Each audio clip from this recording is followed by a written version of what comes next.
Okay, I'm sure folks will continue to join as we go through this here, but again, want to be respectful of everyone's time and appreciate those of you that joined us here. For those of you that don't know me, my name is Austin Webster. I'm the president of W Strategies. I am also FACCC contract lobbyist, and I am joined by the wonderful Anna Mathews, who's FACCC advocacy manager.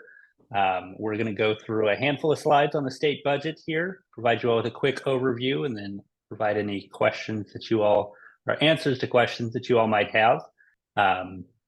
With that, we'll go ahead and get started.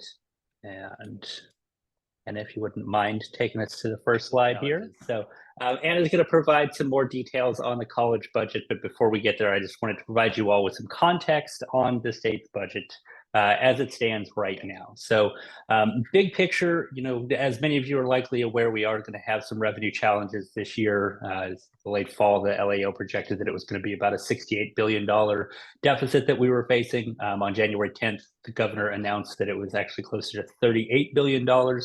And provided his budget forecast for the 23-24 fiscal year. As many of you know, that process will take place over the next couple of months. We get towards the May revise, and the legislature has until June 15th. That's the constitutional deadline to pass a balanced budget, send it to the governor. So a lot of conversations that need to be had between now and then. As I mentioned on here on the slide, there's a couple of tools that we're going to be talking about in terms of deferrals, new revenue, tapping into the rainy day fund additionally. All of those are options that are available to the legislature as we negotiate through that $38 billion shortfall, and potentially as those numbers shift around a little bit. I might have to talk a little bit more about what that means for the system. But overall, and if you don't mind going to the next slide for me here, here's kind of a big picture of where we're at. The state has a total budget this year of $291.5 billion in the current proposal. That's about a 6% decrease from the prior year. If you start doing the math on this, that it doesn't quite add up. You say, well, wait, I thought you were saying we have close to a $38 billion deficit. 310 billion minus 291 billion is not 38. There is some gap closing that happens as a result of those tools that I was saying when it comes to the rainy day fund and other things. So the important number to focus on right now is just that the overall budget proposal is $291.5 billion. That will shift a little bit over the years we're negotiating. And there also might be some things to get adjusted here and there in future years. But for the time being, what that means for us, the community college budget remained relatively constant. There's about a $600 million decrease, bringing our total budget to $13.2 billion. Seems like a very large amount of money, and $600 million certainly is, but in the scope of almost $300 billion budget, it's really not a huge amount. And the legislature and the administration have both remained relatively committed to supporting the colleges and education in general. So on the whole, we I don't want to say we came out unscathed, but certainly we're in a much better position than some of our colleagues are across the state. So with that context, I'll turn it over to Anna to talk a little bit more about the specifics, and then we'll get into any potential questions you might have. Yeah, so talking about some of the details for this January budget proposal, the SCIF, or the student-centered funding formula, is going to be supported with $235.9 million in 2023 to 24 and $486.2 million in 24 to 25 from the Proposition 98 Rainy Day Fund. That is one of the budget tools that Austin mentioned that is going to help close this gap between the money that we have and what we need to make things go round for the community colleges. One of the things that we did receive as the community colleges was $60 million a year for 5 years in one-time funds for the expansion of community college nursing program capacities. So while there are a lot of details to be worked out with these programs, we would like to recognize that this money does represent the fact that community colleges do in fact do workforce development more than just transfer, especially when we have had a heightened focus on transfer pathways recently. Back to the SCIF. Hold harmless, which I know is something that was a hot topic for us last budget webinar. Hold harmless has been extended through 24 to 25. And that year's funding is going to become the new funding floor for the future years. So what is going to happen after 24 to 25 is that the funding that colleges received during that year is going to be what they receive for future years without cumulative COLAs being added on top of that. So if that money starts to not be sufficient for those colleges, they will have the option to move to the SCIF if that will provide them more funds. So that is sort of the compromise that has been reached. We don't anticipate hold harmless being extended further.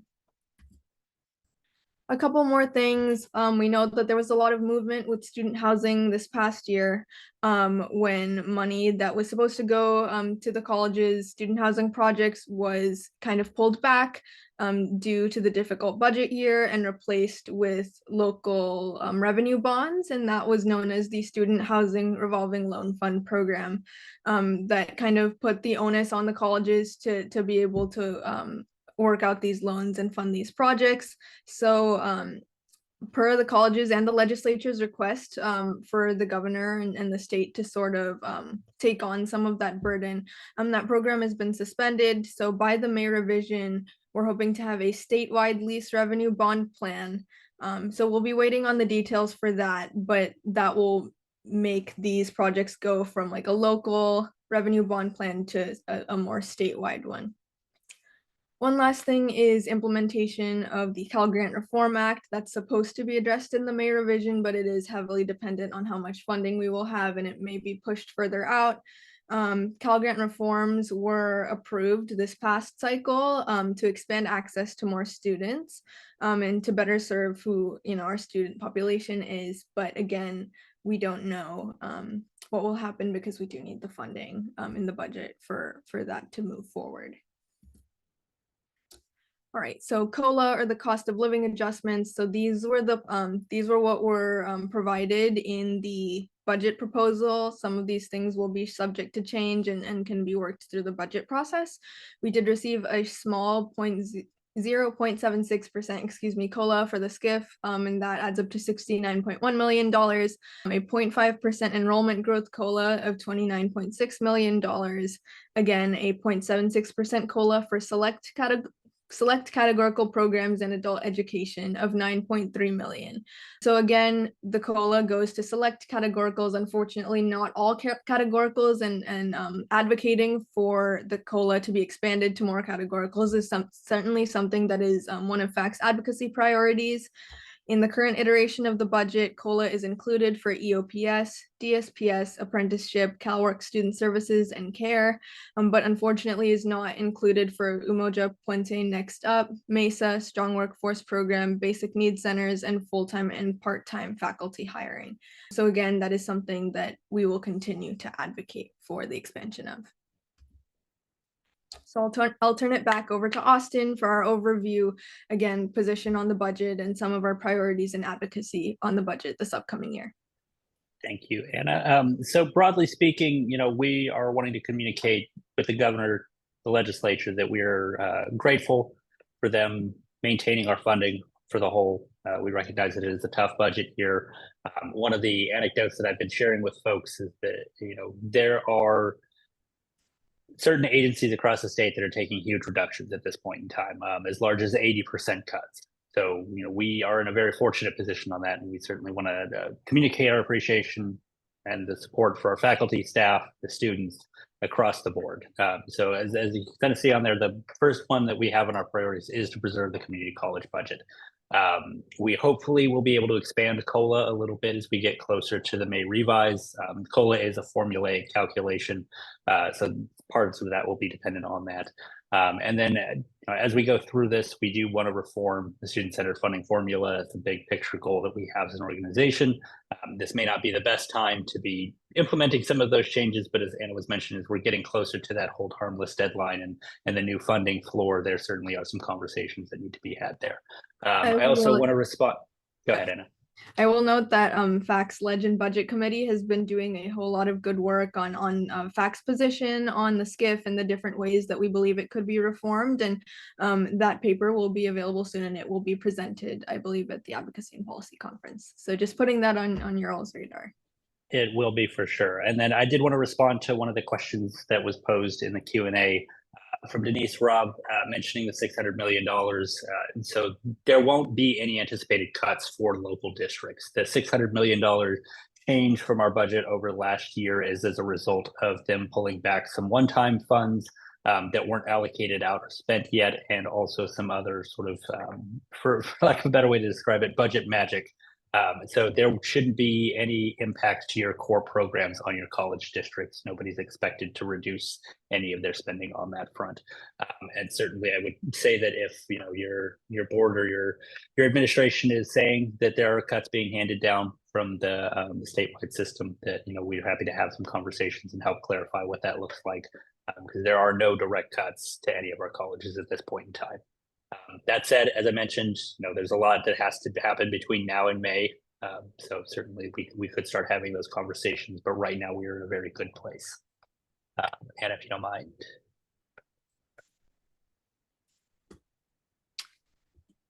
It's stuck again. Give me a second. Oh, there we go. Yeah, and so just as we're going through all of this, again, appreciate those of you that are taking some time out of your evening to participate here. Obviously, you already are interested and more involved than the average faculty member is in participating here in the statewide advocacy. I've mentioned already that the budget process is ongoing until the final budget gets signed. So we certainly encourage you all to meet with your local members, your assembly members, your senators, and that's for both where you live personally and for your college districts. Some of those may not be the same representatives, and the more voices we can share, the better. As Anna mentioned, the Advocacy and Policy Conference is coming up. So if you're not registered for that, we encourage you to participate. And then also be on the lookout. We're going to be launching a series of fact policy webinars where we dig into some of the hot button issues that are being presented both in the legislature and as we have conversations with some of our other system stakeholders. Among them, you can expect us to be talking about the 50% law and other things like that. And then also make sure that you use some of the FACCC advocacy tools on our website. So certainly keep an eye out as we continue to update those for things that you all can use in your local districts and move from there. Next slide, I think, is just some more information about the Advocacy and Policy Conference. For those of you that haven't been, highly encourage you to attend. It's a great event. We spend a lot of time talking about specific policy, and then we actually go into the building and have these conversations with elected officials and their staff, and that'll be February 25th through 26th. So with all that, do want to spend some time talking a little bit about the questions that are unanswered in here right now. So the first one that I see is, here's what is the connection between COLA and full-time/part-time hiring? The connection is really going to vary from district to district. So some local bargaining units have COLA directly tied to the amount of folks that are being brought on. They also have it directly tied to whether or not you locally will receive a raise or anything like that. More broadly speaking, COLA typically will add to your base augmentation and provide extra funding for districts to hire if they want to, but there's not a direct correlation in that, if COLA goes up, your district is required to do more hiring or anything like that. And as Jason has typed in here, COLA is, as I mentioned, formulaic. That actually gets handed down for a certain part from the U.S. Department of Commerce. And then the proposed value, as mentioned, with it currently being about 3 to 3.5%, while that formula is kind of set at what it is, the administration has the discretion to make it whatever they want. So as Jason's pointing out here, with it being a 3 to 3.5% COLA based on the calculation, there's nothing that requires them to fund up to that. The 0.76 is probably just in line with what they were going for with their exact answer. Cornelia, what are we expecting to happen to our funds? It's a great question that I do not immediately know off the top of my head how that's going to impact it. A lot of that's going to be determined based on what the final budget number looks like, how much money is included for hiring, and what the actual growth number ends up being. So certainly something that we can continue to keep an eye on, and we'll provide you all with additional updates on.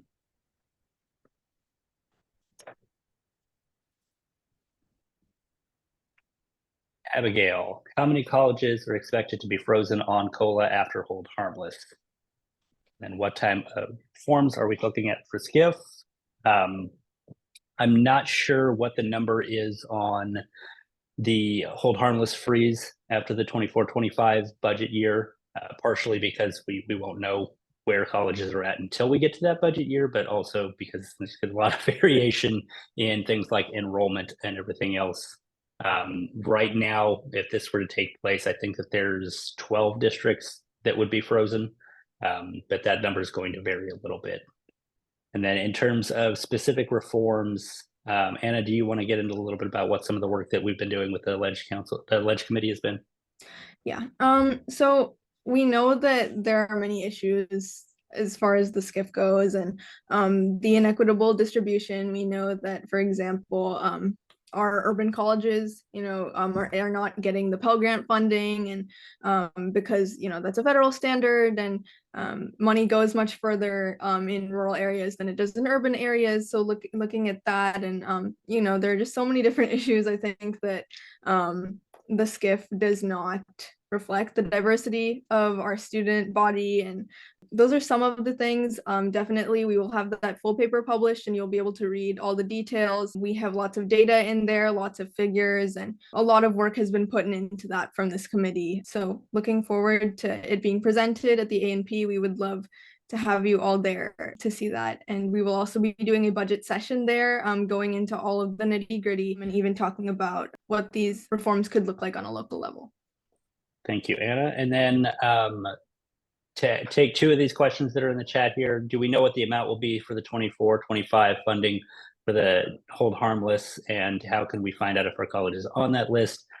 We don't know what that budget number looks like just yet, because we have some forecasting around those numbers, but we don't have hard data to support what the actual budget's going to be for 24-25. Partially because we're still working on 23-24. So we'll know more as we start getting into that particular fiscal year's budget negotiations. And Cornelia, in terms of there being a list, there's not an actual list. That's just what the calculation would look like based on some of the conversations that I've had with local CBOs and others. Leslie Bonta asks, Mesa and Puente received a significant increase in funds last year. Will that level of funding continue, or was it considered one-time funds? That increase was meant to be ongoing. At this time, there's not any reduction in that line item, so we expect the Mesa program to still receive the same amount of money. Abigail mentioned the 50% law. What are you hearing around that? Any changes there? So we have heard a number of rumblings. I don't think it's any secret that the league, the CEOs and the trustees would like to reopen the 50% law and have some conversations there. We've heard from a number of members of the legislature that folks are trying to potentially float a bill on the 50% law, but the general consensus from talking with members is that they want to wait until after the audit has concluded on whether or not certain districts are even following the 50% law. Whether or not that deters somebody from introducing a bill or not this year still remains to be seen. The bill introduction deadline is February 16th, so we'll keep an eye on what does come across the desk, what gets introduced, and certainly if there is a 50% law bill, we will engage on it. But for right now, we are planning, as I mentioned, to host a series of policy webinars, provide some information on that for locals to be using in some of their conversations, and hopefully answer some of the lingering questions that are out there about what the 50% rule actually means. So hopefully that answers your question.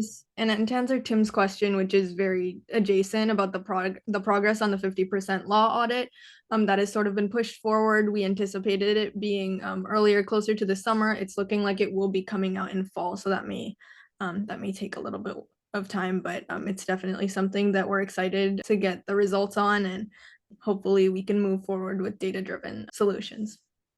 Cornelia, in terms of the deficit factor, I'm not sure where it's going to end up at right now.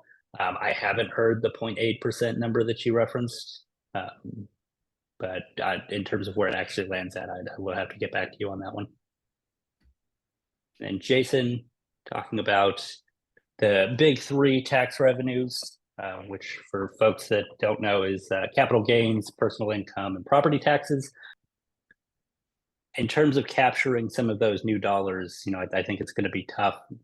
Thinking back to the governor's budget presentation on the 10th, there's a lot of volatility that comes with relying on some of those big through tax revenues. So I think that as we get through, the next 1 or 2 budget years of it being relatively volatile and us, potentially looking at down budget years in the 24-25 out year, I think the expectation is everybody wants us to start deepening the pocket of the rainy day fund before we start thinking about, reallocating any money. So my expectation is if there is continued growth, some of that money will go towards refilling the rainy day fund before it starts going to potentially bolstering our overall budget.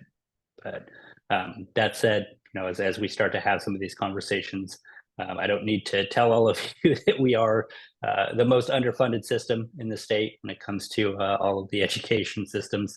And we continue to have those conversations with members of the legislature. I think it's very apparent that this legislature and this administration are supportive of what we're doing, as evident by the fact that they didn't cut our budget in the same way that they did others. But yeah, in terms of advocating for some of those new dollars, that's going to be a challenge until we get to a little bit better budget years. And certainly, if something comes to you after this, or you hear something at your local college and you have additional questions, Anna has provided her email here. You can reach out to her. My email for those of you that would like to reach out to me is just austin@wstrategiesllc.com. Either of us would be happy to provide any follow-ups, and certainly there's a couple of items in there that we talked about, Cornelia, with the deficit factor and some of the other things that we'll provide some follow-up on as well. So we appreciate you all taking some time out of your evening. I know everybody's probably starting to think about dinner and things like that. And again, there's going to be a lot more conversations around the budget, so certainly keep an eye out for more updates in the weekly and future editions of FACC. Hope that we see some of you at AMP next month. And in the meantime, everybody enjoy the rest of your evening and have a great rest of the week. Yeah, and we will be posting this presentation on our website, and we'll also email a link to everybody who signed up for the webinar for you all to reference at your own convenience. But thank you for joining us this evening, and we're happy to have shared this webinar with you.